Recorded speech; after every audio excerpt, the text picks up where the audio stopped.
Mga kaubayan, sa oras na tayo, narito po tayo sa palengke at tayo po ay maghanap kung ano po yung ating mabibili sa ating mga kapatid na katutubo. Tignan po natin kung anong ating mabibili sa ating mga kapatid na katutubo doon.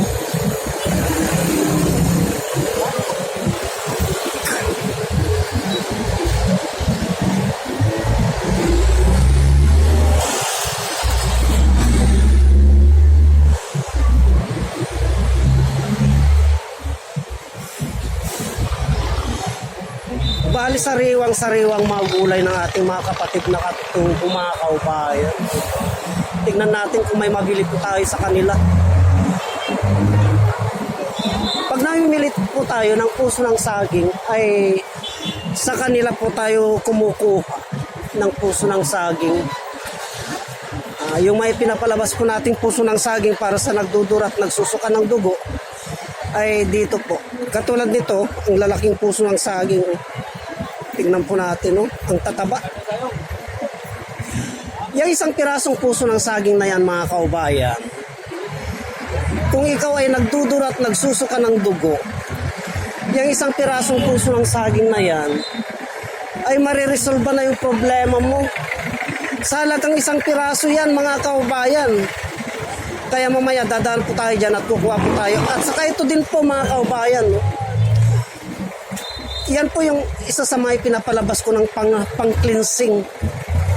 Itong pako na ito. Pang-cleansing. Kukuha tayo niyan mamaya, mga kaubayan. At gagawin pa tayo doon sa banda roon. Titignan natin kung anong mabili natin doon. Tara na po. Ayun din, gabi. Bibili din tayo ng gabi, mga kaubayan. Kasi pag sa kanila galing ang gabi, pino po. Masarap po. Native po yung gabi nila. Pino, katulad po niyan. Pino po yan, mga kaubayan. Kaya kukuha po tayo dyan mamaya ng gabi. Pagpatuloy po natin ang paglalakad doon. Tignan po natin.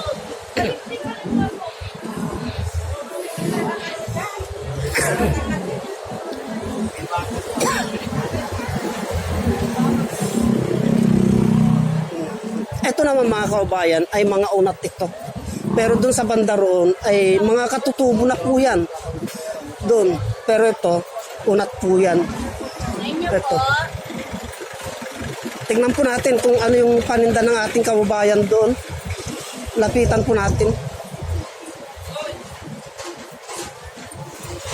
Ganon din to, mga kaubayan, kamuting kahoy, puso ng saging. Ganon din yan, Katulad din ng nadaanan natin doon. Meron din po siyang pako.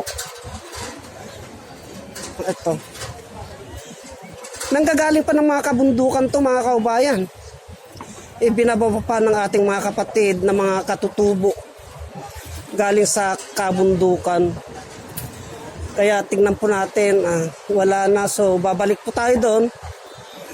Babalik po tayo doon at gagawin po tayo ng kabilang palengke. Ito po, nakita na po natin, mga kaubayan, ang paninda ng ating mga kapatid na mga katutubo. Kaya gagawin po tayo sa kabilang palengke.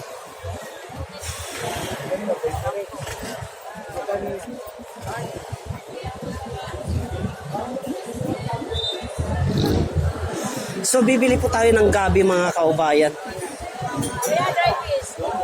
Dry fish naman ito. Paninda ng ating kapatid, dry fish. Ay, halika nga doon. Nag-vlog ka yata I-shoutout mo na yung paninda mo. side cut, halika rito. Isa-shoutout mo ako. Halika na. Mura lang yan. Itong ating kaubayan ay dry fish naman po ang kanyang paninda. Kaya yung ating mga kaubayan na nangangailangan po ng ganito, pumunta po sila dito at mamili po sila dito. Mura lamang po yan, daing. 50 lang isa. 50. Galing sa Trala Kaya, Gordon Heights. galing daw ng Gordon Heights, mga kaubayan. Sa Tralala. Kaninito. Kaninito. Mga kapatid, kaninito. Yung ating mga kapatid na katutubo walang mang-angkin kung kaninito. Asan yung may-aring to? Ha? Wala. Kanina ito.